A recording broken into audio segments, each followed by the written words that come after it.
नमस्कार, सुस्वागतम, वेलकम, अभिनंदन। मैं हूं डॉक्टर वाई राखी और इस वक्त आप अपना और मेरा दोनों का यूट्यूब चैनल देख रहे हैं। आजकल जो माहौल कोरोना का चल रहा है वो डर, खौफ और भय का माहौल चल रहा है। घबराहट, बेचैनी सबको हो रही है, डर सबको लग रहा है।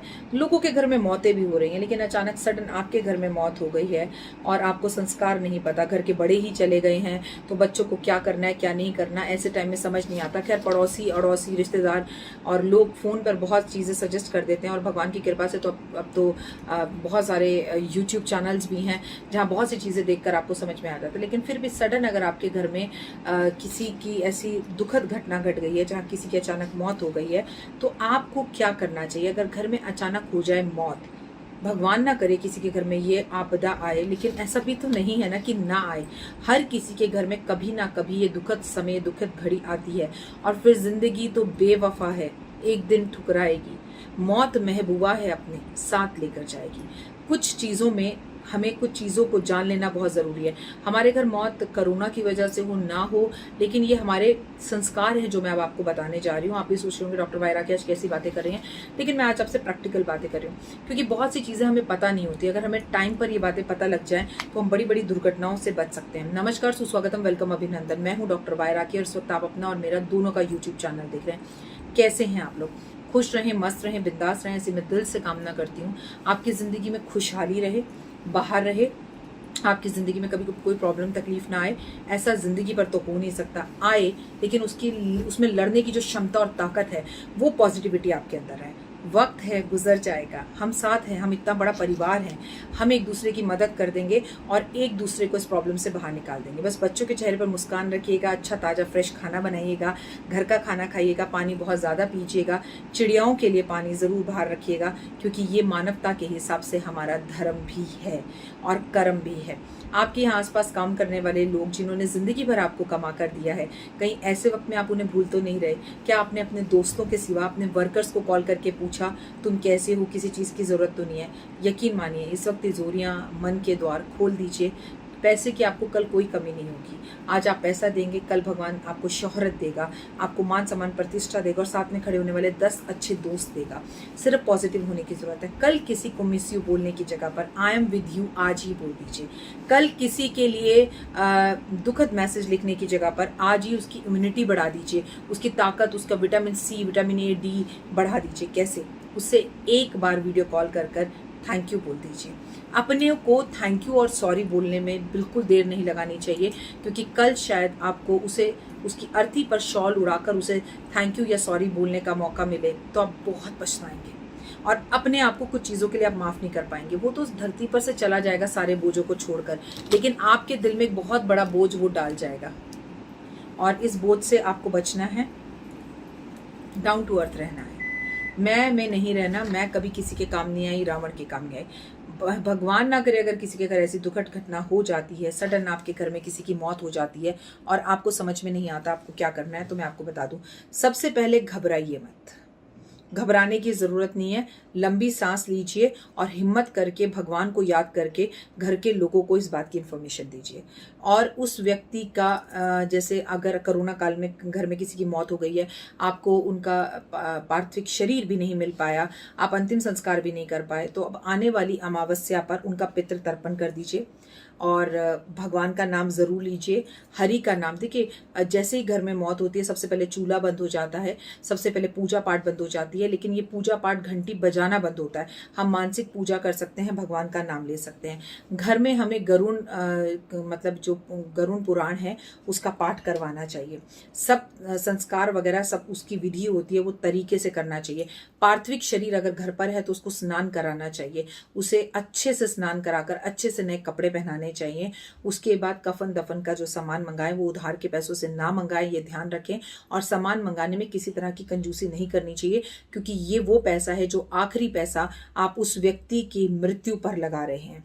उसके जितने भी कपड़े, घड़ियां, उसकी जो चीजें हैं, ये घर के रिलेटिव्स को, बेटियों को, दमादों को, बच्चों को दान कर सकते हैं, या उन अगर आप घर के लोगों को दान नहीं करना चाहते तो घर के वर्कर्स को भी दान कर सकते हैं।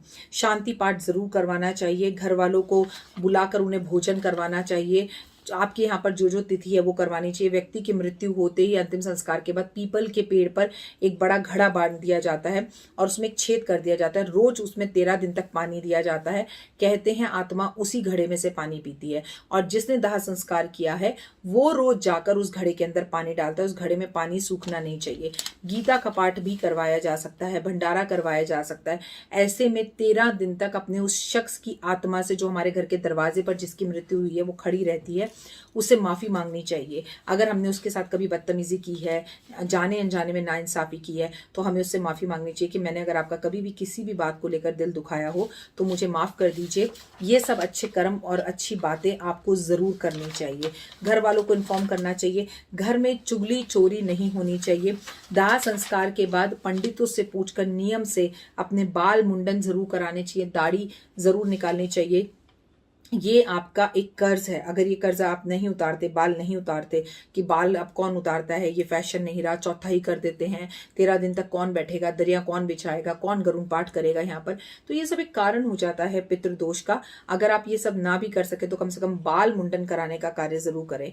13वीं वाले दिन हवन होगा, घर के अंदर पंडित आएंगे, उन्हें जिमाया जाएगा, उन्हें दक्षिणा दी जाएगी, उन्हें शैया, कपड़े, बिस्तर, उनकी जरूरत का सब सामान, राशन, जो व्यक्ति जा चुका है उसकी जरूरत की हर चीज, टॉर्च, छतरी, जूता, चप्पल, ब्राह्मण को सब कुछ दिया जाता है। अंतिम संस्कार किसी भी तरह से शादी से कहीं तरह से भी कम नहीं होता। घर में शांति पाठ जरूर करवाया जाए, ब्राह्मणों को मन भरपेट भोजन कराया जाए। कम से कम 13 ब्राह्मण जरूर आने चाहिए।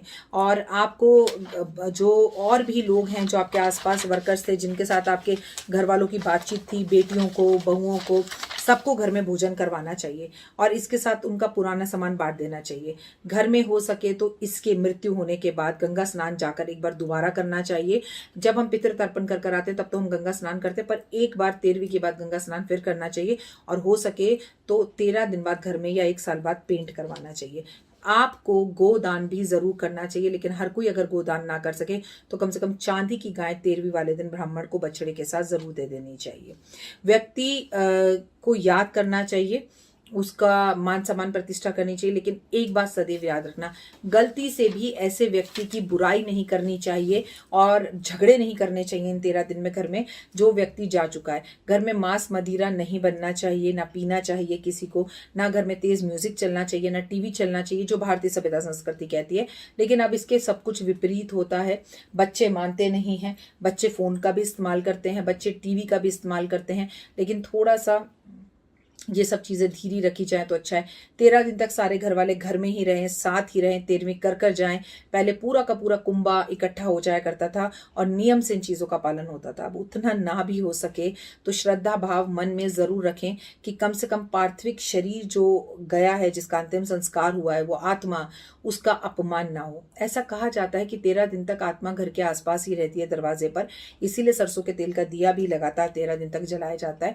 और 13 दिन बाद जो यमदूत होते हैं, वो दूत जो है व्यक्ति के लिए कैसा किया 13 दिन में उसके घर वालों ने, वैसे ही उसे मारते हुए ले जाते हैं कि देख तेरे घर वाले तो नॉनवेज खा रहे हैं, घूमने चले गए, 13 दिन तक तेरे घर शोक भी नहीं हुआ, तेरे घर तो पार्टियां चल रही हैं, तेरे घर तो हंसी मजाक चल रहे हैं। वो उसे मारते हुए लेके जाते हैं, यातनाएं देती हैं कि ये तूने अपने घर वालों की नजरों में इज्जत कमाई कि तेरे घर वाले तो तुझे झूठे मुंह नहीं पूछ रहे। और वहीं पर आप मान सम्मान प्रतिष्ठा बेटियों को देना, हर चीज को क्रिया से करना, पंडितों से पूछना, अपने बाल देना, मुंडन करना, सब कुछ करते हैं। तो यमदूत कहते हैं प्रणाम है तुझे, जो तूने इतने अच्छे संस्कार अपनी औलाद को दिए हैं कि तेरी औलाद, हम तुझे कुछ भी नहीं मारेंगे, स्वर्ग तक हम तुझे अपने कंधे पर बिठाकर राजाओं की तरह ले जाएंगे। तो जो हमारा पितृ होते हैं ना, जो जा रहे होते हैं, वो 13वीं वाले दिन हमें दुआ और बद्दुआ देकर जाते हैं। कहते हैं कि वो जो दुआ और बद्दुआएं देकर जाते हैं वही हमारे जीवन में पनपती है।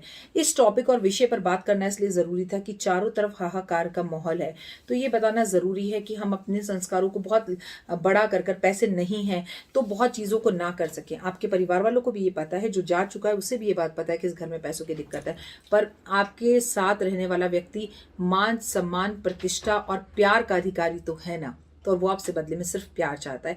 मैं आपको इस वीडियो के माध्यम से सिर्फ ये बताना चाह रही हूँ। आज कमेंट में राम राम लिखिएगा, जय माता दी लिखिएगा, अपना और अपनों का पूरा ध्यान रखिएगा। और 1 वर्ष के अंदर ही जो लोग जा चुके होते हैं उनके लिए हमें पितृ गायत्री पूजा जरूर करानी चाहिए। जय माता दी। खुश रहें, मस्त रहें आप, आपके घर में कभी जीवन में किसी चीज़ की कमी ना हो, ऐसी मैं दिल से कामना करती हूँ।